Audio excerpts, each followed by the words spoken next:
Hello, and welcome to the Project Good podcast. I'm your host, Annmarie Hylton. Project Good is a social impact podcast interviewing experts and advocates about the pressing problems that we face globally and hearing how they suggest we move forward in the future.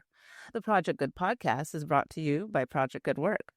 The goal of this podcast is to inspire people and organizations to develop a mindset that can move others to positive action regarding the complex social issues facing people and the planet. For May, we're focused on diversity, equity, and inclusion and what it means. In the early 2000s, DEI initiatives began to be recognized as a key element of organizational strategy. Research showed that diverse teams were more effective at problem solving and innovation, and that inclusive work environments led to higher employee satisfaction and productivity. Many large corporations and organizations began establishing formal DEI programs, appointing chief diversity officers, and measuring their progress through diversity metrics. Diversity training, mentorship programs, and employee resource groups became commonplace. As globalization increased, DEI expanded beyond the U.S. to include a more global perspective on diversity and inclusion and addressing issues related to race, culture, and religion. Today, I have the pleasure of interviewing DEI expert Michael Bach, who is nationally and internationally recognized thought leader and subject matter expert in the fields of inclusion, equity, and accessibility. He is the founder of the Canadian Centre for Diversity and Inclusion, CCDI Consulting, and Pride at Work, Canada.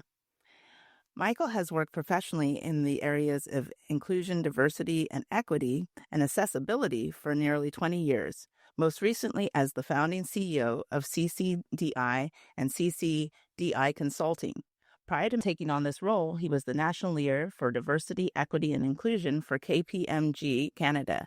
Additionally, Michael spent 2.5 years as Deputy Chief Diversity Officer for KPMG International. Over the course of his career, Michael has received repeated recognition for his work, including being named Women of Influence's Canadian Diversity Champion, Catalyst Canadian Honors Human Resources Diversity Leader, Inspire Award as LGBTQ Person of the Year, Out on Bay Street Leaders to be Proud of LGBT Advocate Workplace Award, Toronto Region Immigrant Employment Council's IS Award, and Canadian HR Reporter Individual Achievement Award. In 2023, he was named as one of the 10 most influential DEI leaders revamping the future by CIO Views magazine. Let's get into the interview.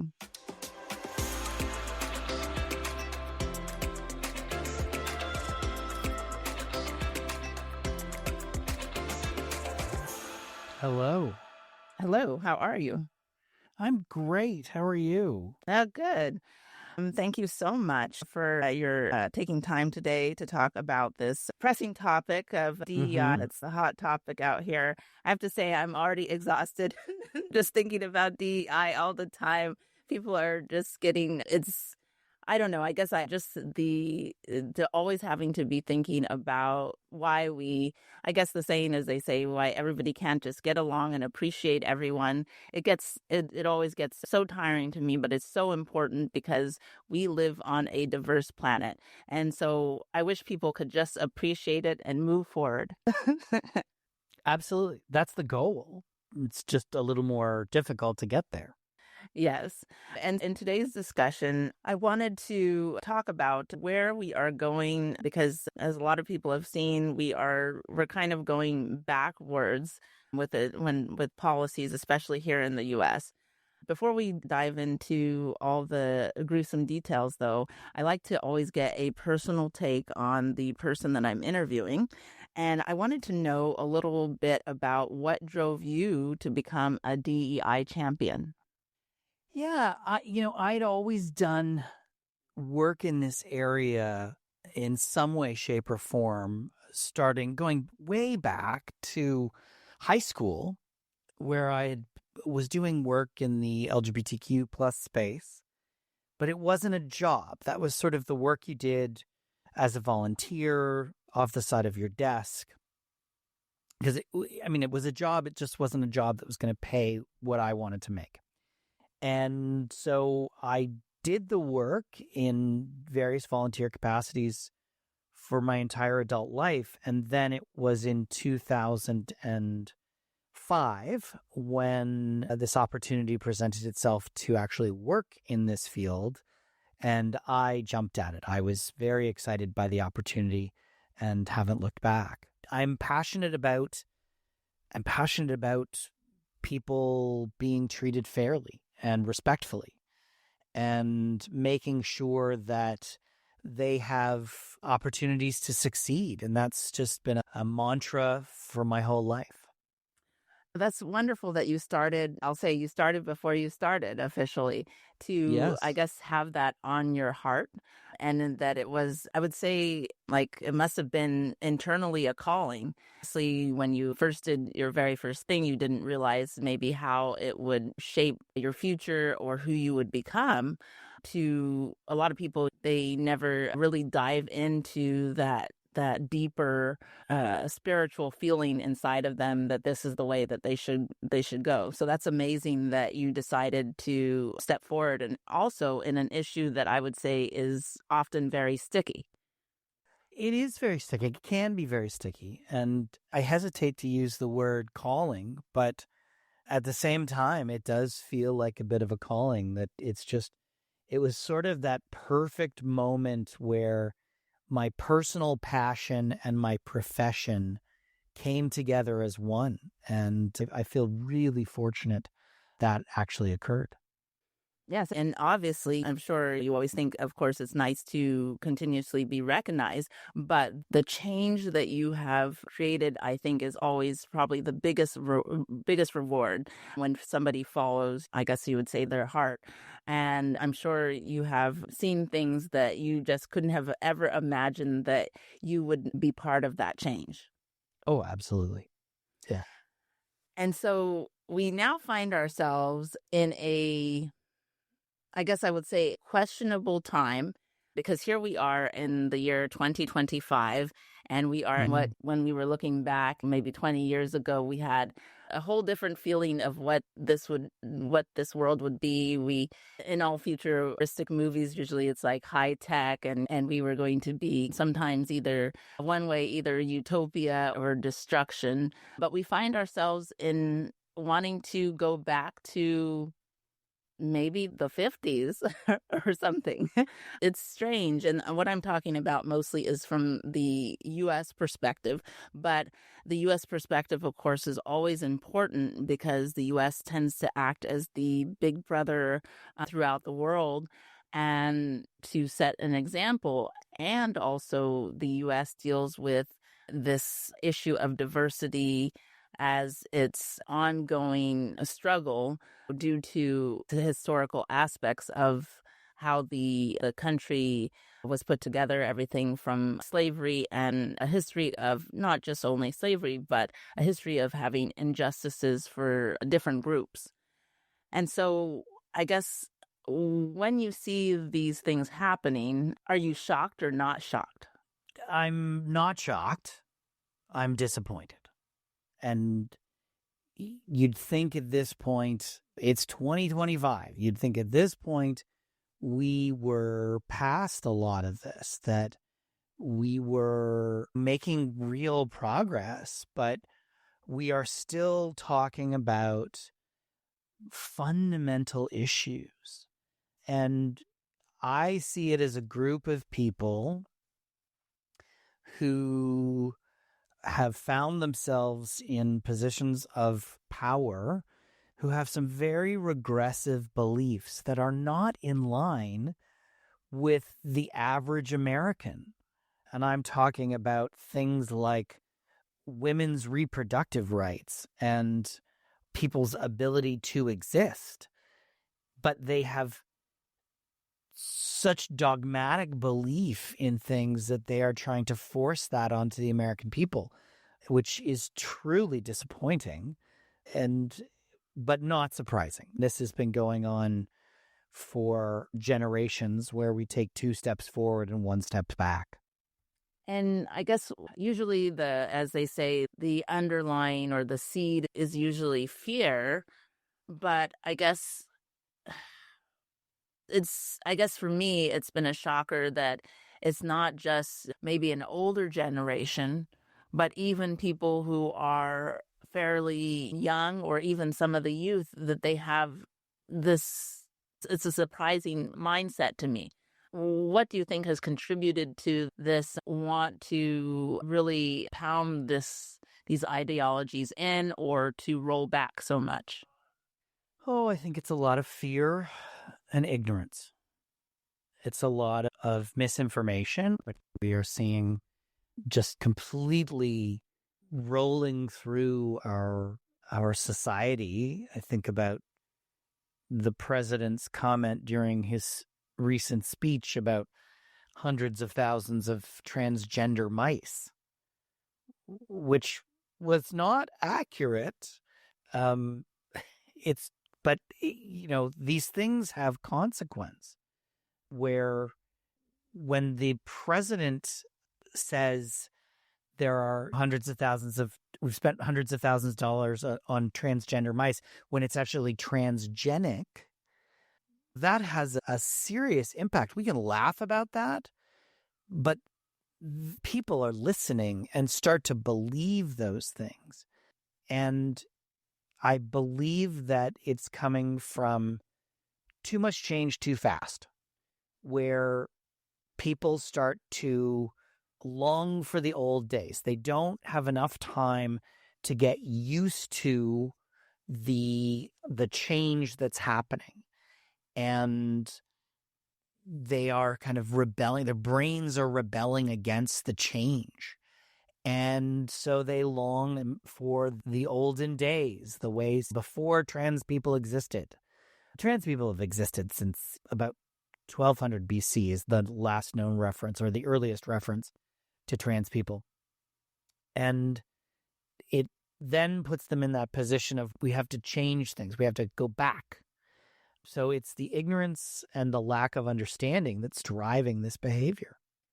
Yes, and fueled by, I would say, technologies. There's this underlying current, and this is just something that I feel, is that we're on the cusp of something, but I think there's an uncertainty. And what I mean by that, it's a different type of cusp. I think everybody, if they're awake, that they feel that there is massive change coming that we won't be able to control as humanity. But people don't know, we can't exactly put it into words yet or feel it.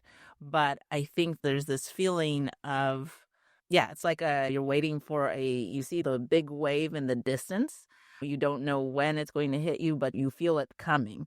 And I feel like that's a sentiment that is spread across not only the US, but there's on the world, that we feel that there's something coming, but we just don't know what it is. And it's going to be very life-changing. And what you've mentioned, and why I'm saying that, is that you mentioned that there's this a need for what can we control before this big wave, whatever it is, attacks us or gets us or changes everything that we know.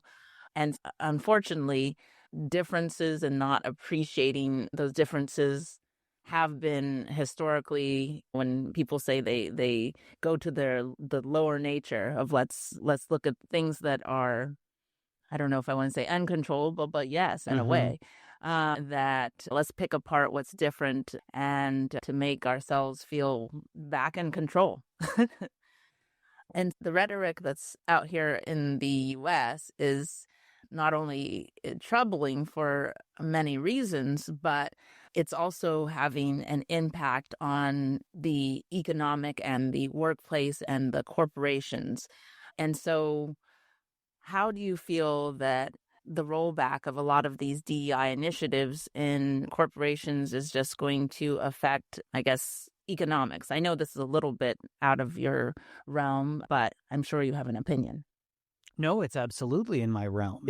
The way I approach this work in diversity, equity, and inclusion is very much about the financial impact. It's about the impact on our economies. It's about the impact on our organizations. And it is very short-sighted where people don't understand the impact of a lack of focus on DEI on the economy. I'll give you an example. Women on average make 76 cents on the dollar. women work for free for 3 months out of the year when compared to men doing a same or similar job. That means they have less money. And women control 80% of the household spend in heterosexual couples. If they had more money, they would have more spending power. If they had more spending power, they'd be paying more taxes, which would lead to better roads and schools. It would mean that the economy was more stimulated. And yet people don't seem to understand that pay disparity is an economic issue. It's not about fairness. It's about the economy. I find it terribly interesting that some of these companies, like Meta, as a perfect example, that were so supportive of their work in DEI, they really were focused on this, that they had an about face and managed to dismantle things in a matter of days. And it begs the question, how important was it that you could undo it so quickly? And I think that is a very sad statement. I think what's going to happen is that these companies are going to wake up and realize that this is a mistake. And like Apple and Costco, they should have stuck to their guns and said, yeah, we're not doing anything illegal, but we are doing things that are in the best interest of our business. And I do believe there will be a reckoning, not to mention the pushback that we're seeing against some companies. I think about Target as an example, that apparently has lost billions of dollars because of their retreat from their commitment to DEI. And that money is not going back. People are making changes to their habits, like going to Costco. And I think these organizations will regret their decisions. Now, I have another question to follow up on that. I guess why it's strange to me from a business perspective that they would have chosen to roll back their DEI initiatives, because I would just think they were already thinking about the bottom line and looking at, especially like Target, looking at who their customers were. So it was very strange to me that they would even take up such a direction. And I guess is like, what were you, of course, don't know what's going on in all these corporations, but what do you think was the driving factor? Were they not looking at, okay, this is going to maybe hurt us financially, because business is about making some money, and especially ones that had a very large, diverse audience? Do you think it was just, they just wanted to, I don't even know how to frame it. Like, why do you think that this even happened internally? I think the ones that backed away the quickest, Meta, never really cared. They never really believed what they were saying. Where Mark Zuckerberg a couple years ago was talking about how important DEI was to the success of Facebook and Instagram and their whatever else they own, to making claims that we need to return to a more masculine culture at Meta, just tells me that he never bought in. He was saying what he thought he needed to say at the time, and now he's saying what he thinks he needs to say at this time. Do I believe a word that's coming out of his mouth? I don't know. I don't know what to believe. I don't think he's someone that you can actually trust. I think other organizations that have backed away have done it for a variety of reasons and in a variety of ways. And I'm thinking about Deloitte as an example, who, I forget the exact wording of their statement. Your listeners can look it up online. But they basically said, we don't want to piss off the government because it's worth billions of dollars, or millions of dollars, certainly, to us. And so we're gonna backtrack a little bit, but not much. They're staying off the radar of the federal government because for them, they do millions of dollars worth of business with the federal government every year. And if they lose that work, we're talking about thousands of people that will lose their jobs overnight. And I respect that for Deloitte. I think that is not just a smart business decision, but it's an ethical business decision. I think there are organizations that are just jumping on the bandwagon. There are organizations that are doing it because they're afraid and they don't want to be in the spotlight And then there are the organizations, and I keep referencing Apple and Costco because they've been the most prominent ones. They did the arithmetic. They're not sticking to this because of their moral compass or their ethics. They did the arithmetic and said, our commitment to DEI means that we bring in this much money. It means that we bring in this many employees. It means that our engagement is at this level. And if we backtrack on that, we are going to be the losers, and our investors are going to be the losers.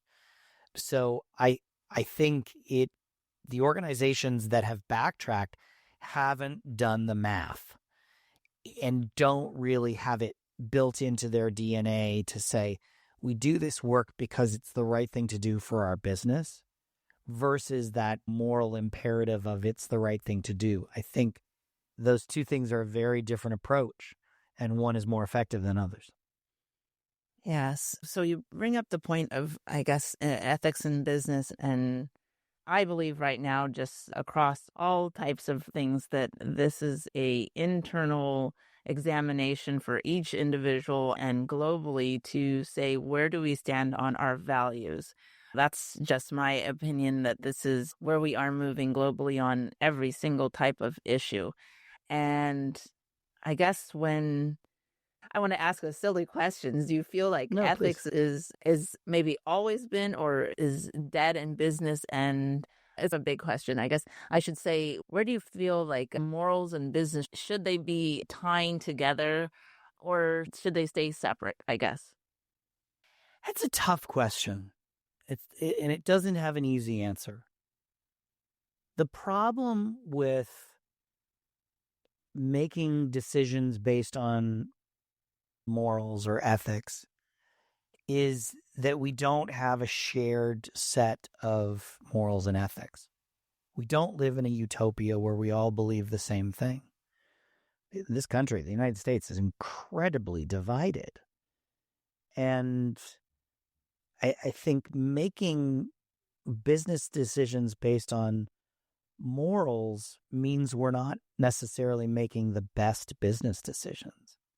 Chick-fil-A, as an example, well known to be a less than inclusive organization, shall we say, particularly as it relates to the LGBT community, but also they tried to force their insurer to not cover reproductive solutions for women.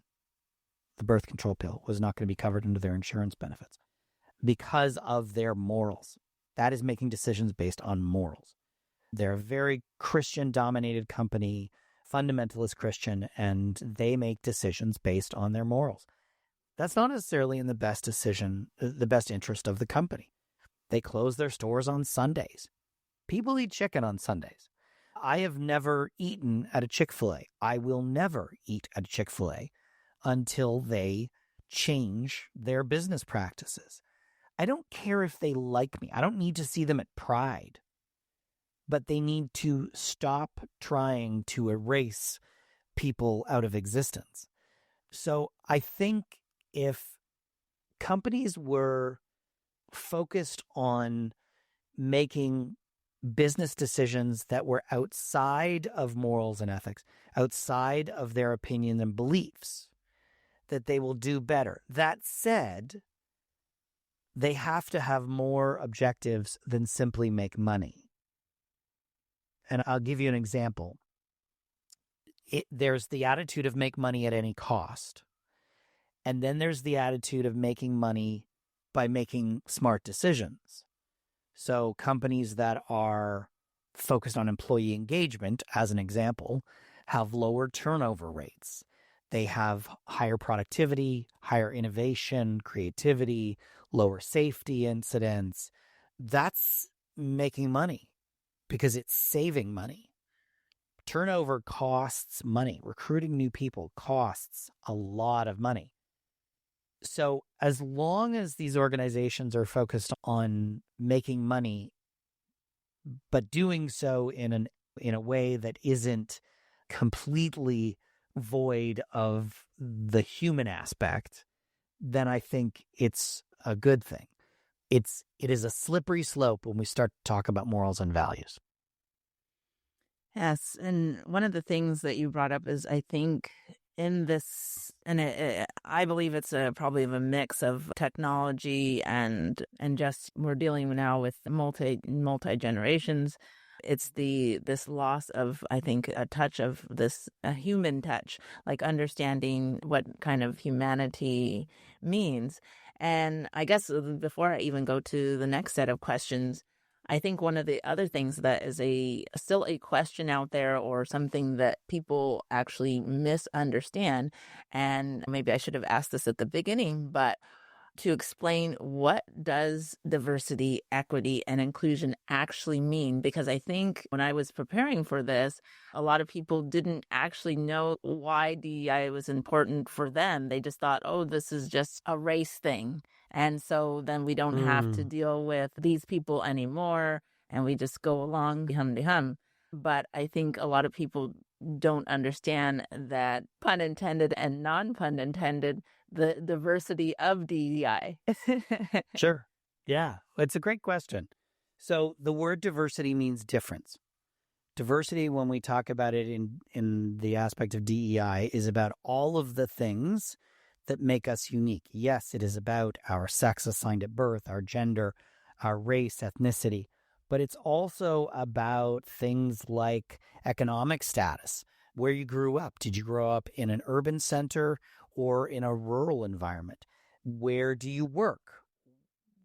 Are you left-handed or right-handed? There are so many aspects of our identities that make us different from one another. We could talk about underrepresentation, we can talk about marginalization, but ultimately, diversity is about all of the things that make us unique. Equity is about recognizing that we don't all start from the same place.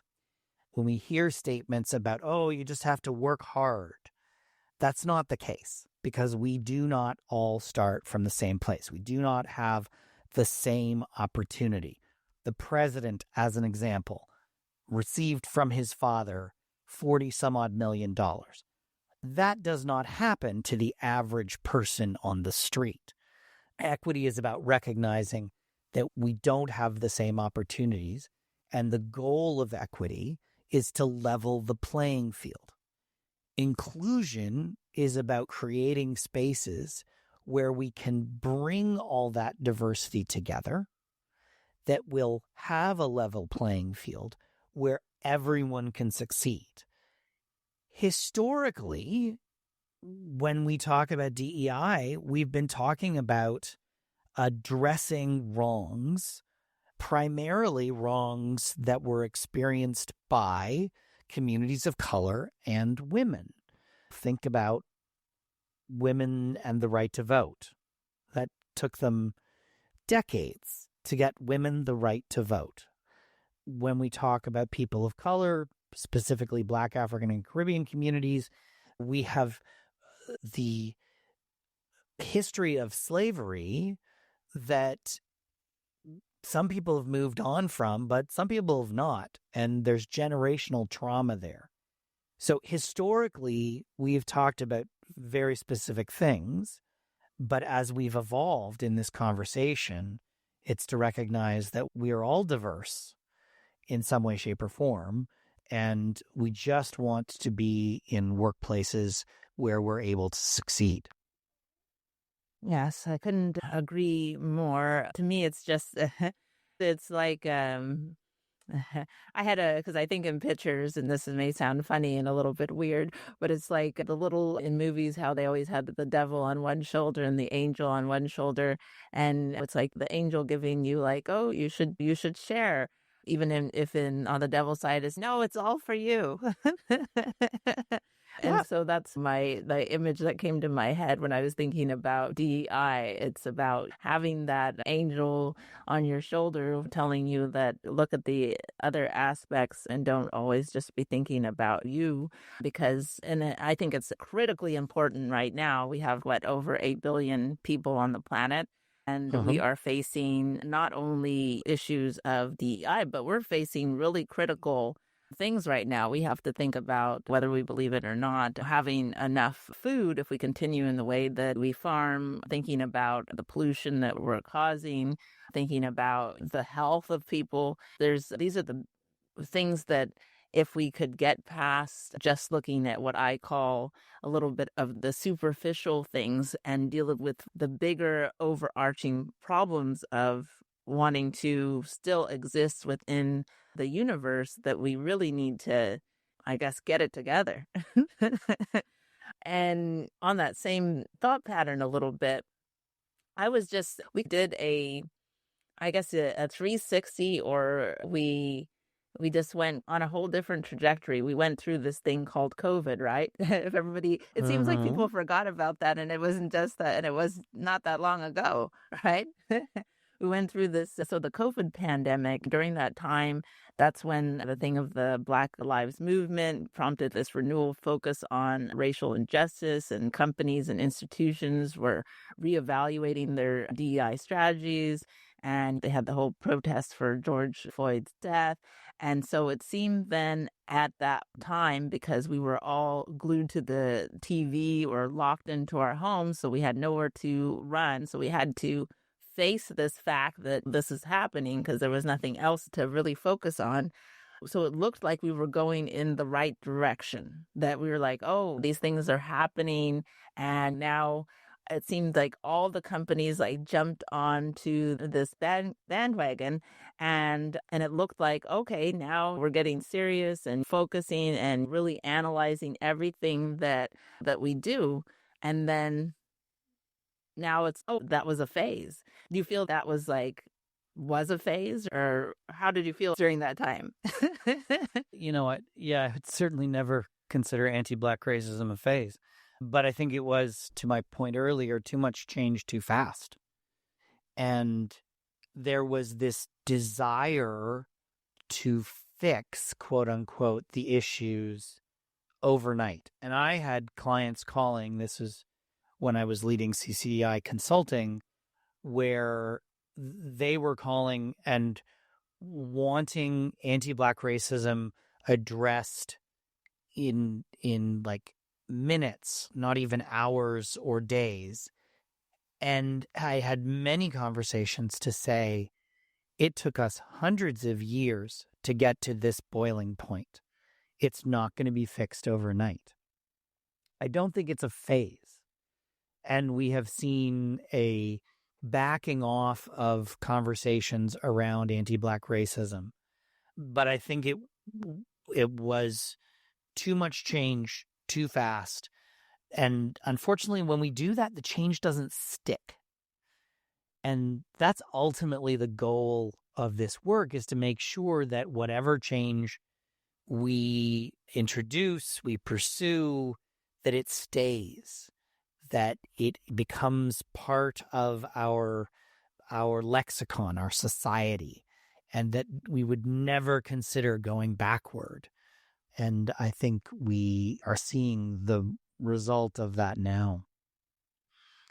Yes, and you, in 2020, which was the perfect time, you had your book, Birds of All Feathers, Doing Diversity and Inclusion, come out, and it was a bestseller and won awards. And so I guess let's talk about some solutions, or how diversity can be done. And maybe we should look at where we are right now, because with this changing environment, this is just my assumption, that a different approach needs to be taken because of the volatility of the space that we find ourselves in so many different ways. So I guess, starting here in 2025, how would you approach things if you were going to advise a company that still wants to move forward with its DEI programs? Yeah, and that's a great question. That's what I spend my days doing now. I would say that I have a few pieces of advice. First of all, slow and steady wins the race, as we remember the parable of the tortoise and the hare. Change takes time, and you cannot measure this change in weeks and months. It is measurement in years. And it's the slow and steady approach that will have the lasting effect. It's the old saying, how do you eat an elephant one bite at a time? And you have to just take a step and then take another step. So slow and steady wins the race, first piece of advice. Second is that this is about real change. It's not about the performative aspects of the work. Putting on Black History Month celebration, or it's Women's History Month this year, putting on some event that celebrates women in March is just performative BS. It does not have any impact. What you need to do is be looking at, as one example, pay equity. Are you paying people the same to do the same job? And that's looking at it not just from a sex lens, it's also looking at it from a race and ethnicity lens, an ability lens, making sure that people are not being paid less or more to do a job than their peers. There's always variables in that conversation, but my point being that we're talking about systemic change, not the performative lip service. If you think, oh, I have to focus on diversifying our leadership, which, yes, every employer should, then that's a massive amount of work. That's going to take a long time, and it's going to take systems, and it is not something that happens quickly. So you have to put those systems in place, those processes, to make sure that you are ultimately making hiring decisions based on merit. But there's a whole lot of work that has to happen, and employers have to be willing to do that work. Now, one of the things that started happening, especially after 2020 and when everybody was screaming DEI, DEI, is that they started to hire a lot of people for DEI positions. And what tends to happen, and this is just something I've observed, and I'm sure you see this in the field, they usually grab the minority. Usually it's always like a Black woman. Or that's the stereotype that I see out there. They're like, okay, this person fits the bill. And I have feelings, I guess, a little bit about that. They usually, because the Black woman is going to say what she thinks, and also is a woman, and all these things. And on the bottom of the list, and obviously you have a different perspective because you are a male, and a white male at. Yeah. I know you have a diverse background being part of the LGBTQ community, but I guess in taking on such a role, and usually, I guess, when I'm making the conclusion, and you can tell me if I'm wrong, being surrounded by people are usually in what they would call the minority group. I guess, how is your perspective when it comes to these things different or the same? Yeah, so I think giving a person a job based on their gender, their sex, their color of their skin is always a mistake unless that aspect of a person's identity is key to the job. And I make that statement about DEI practitioners just as much as I make the statement about lawyers and doctors and accountants and everyone. We should not be hiring someone based on an aspect of their identity that has nothing to do with their ability to do the job.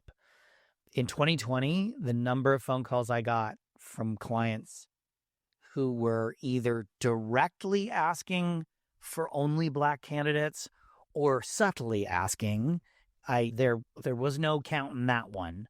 The question was not, does this person have the ability to do the job? The question was, is the person Black? And there are lots of really great people of color working in DEI, but there are also lots of really great white people working in DEI. So I think that is a very short-sighted approach. It is never a good decision to approach things in that manner. I'm a white man, and I'll be blunt and say that I use that to the advantage of others, in that I can go into a room and say things and be heard in a different way than some people can. I have privilege that comes with my identities, and I absolutely use that to the advantage of others. The question is not, can white men do DEI work? That's too simplistic. It is, can they empathize? Can they appreciate? Do they have high levels of cultural competence that they understand the experiences of different communities, the communities that they are there to fight for? So I think it really comes down to the individual.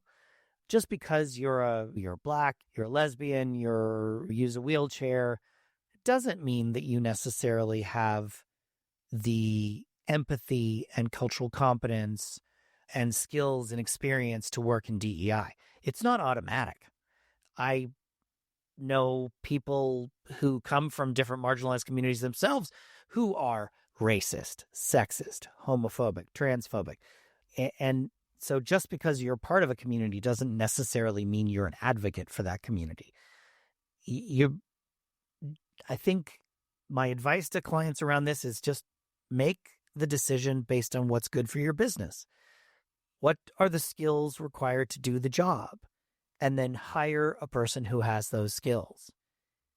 If you can hire a person from a marginalized community, obviously that is an added benefit, but that should not be the primary decision.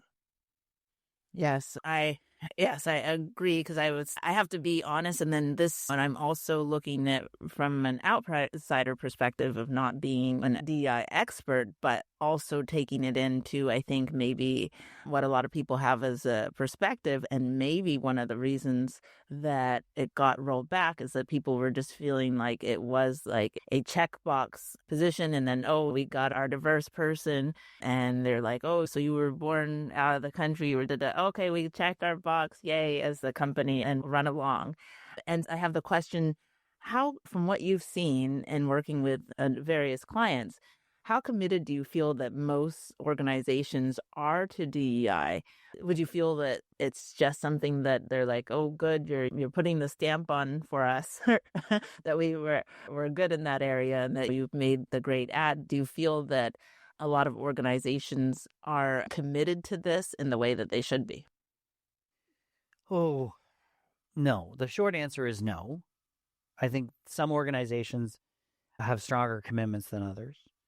I think I can often tell a commitment based on who I'm talking to. If I'm talking to a manager in a really large organization, that's likely that it's not that strong a commitment. If I'm talking to someone in the C-suite, it's a much stronger commitment. I don't think there is enough commitment because I don't think people truly have done the arithmetic to understand the impact to their organizations. I just don't see it enough. Now, taking it down to, I guess, the employee or the day-to-day interactions that people have, I guess, what would you say that you found for successful companies have made people feel the most valued, respected, and able to be their authentic selves? I think, generally speaking, it's programs and initiatives that recognize and make people feel valued for their unique contributions. A person doesn't want to be recognized and valued for their identity. Meaning, I never wanted to be the gay diversity officer. I wanted to be the diversity officer who happened to be gay. And I think it's about making sure that you're treating everyone with respect. You're giving people opportunities to succeed. You're investing in your people. you're addressing things like racism, sexism, and homophobia in the workplace so that when they occur, and they will occur, that you can snuff them out really quickly instead of allowing them to fester. So I think all of those things, there's many others, it's really just about making people feel valued. Now, here's I guess I'll call it a basic question, but how do people, I guess, get out of the uncomfortableness of working? Because I've seen this, I've experienced this, of working in a diverse team, because we live in a world that is so siloed, and people, they stick with their own people groups a lot of times, and you're a rare bird, as I found out personally, if you have multiple types of friends, different races, genders, and that puts you out in a different type of category than most people are used to. So how do we get people to be, I think, comfortable? That's what I've always found and seen, is that I always feel like there's this uncomfortableness with people when they have to enter and talk to people that are not necessarily just in their same box. So how do we get people to get out of that uncomfortable, weird feeling that hangs in the air? Yeah, something is only strange to us until we've experienced it. And that's ultimately how you become a more inclusive person, is by exposing yourself to difference so that it stops being strange. The reality is that it is human nature, it is part of our biology, that we are attracted to people who have similar experiences and identities to us, because our body just saves energy because we don't have to think as much. And the only way that you get used to those differences and they stop being strange is by exposing yourself to them. Your brain will take more energy and you will be more tired because of that difference. But over time, it just starts to become second nature. So if you don't know anybody who is from a different race or ethnicity, from a different sexuality, etc., find them, be friends with them, get to know them, start to understand their experiences. And then slowly but surely over time, it just starts to become natural. Now I have some HR questions, and then I'll give you a last, hopefully fun question from an HR perspective. How would you say that we can ensure job descriptions and recruitment processes are inclusive of everyone? The best way is to really test them. And there are applications online that will look at the language you're using and determine if some of that language is more biased in favor of one group or another. And there's an app out there called Vize DI, I think, VIZEDI, and it looks at the language in your document and says, hey, this term was not necessarily inclusive and here's why. You don't know what you don't know, right? And a job description, you may look at it and go, oh, that's perfect. But then someone else might read it and go, oh, yeah, no, that's not perfect at all. So you really do have to test them using various software platforms that are now available to us. And my final question is going to be one word that you would say, the why for DEI. One word that I would say is the why for DEI. Money. It's simplistic and it's a bit vulgar, but I think if I can only pick one word, it's about making more money. It's about doing more with less. It's about a better economy. So money. I like it. And I like it because when you say money, and I think a lot of people obviously think of paper change and things like that, but money is so much more than that. It's really about making plans, movements, and initiating change. And so I love your answer. It's perfect. Thank you. And thank you, Michael, for your time and insight. To learn more about Michael Bach, go to michaelbach.com. If you have a passion for an unserved community, a social justice problem, or want to change minds, contact Project Good Work at projectgood.org to start your project of change today. Subscribe to our mailing list at projectgood.org/subscribe to get our episodes and blog articles sent to you each month. To our listeners, thanks for tuning in to Project Good, where we're focused on what matters.